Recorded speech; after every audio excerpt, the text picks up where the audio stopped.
These vintage cars were already turning heads in London.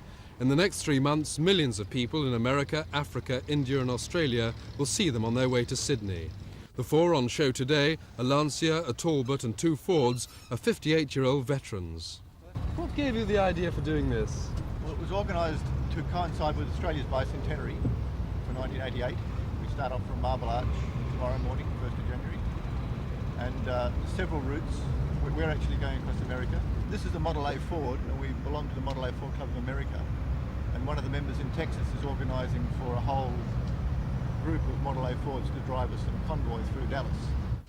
This couple from Seattle are taking their Ford through Egypt, Saudi Arabia and India. Well, I'd always wanted to go to Australia, and about 3 years ago I heard about this and I thought, well, that's crazy, anybody do that? And I'm kind of crazy, so I said, well, let's do that. Yeah, that's great. So interesting way to get there. Yeah. What have your friends said about it?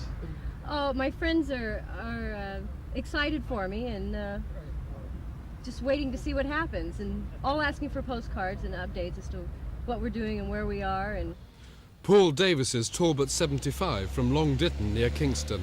If you can't hear him very well, it's because Tony Astridge, our cameraman, and Mike, the sound recordist, were bravely perched on the bonnet during the interview.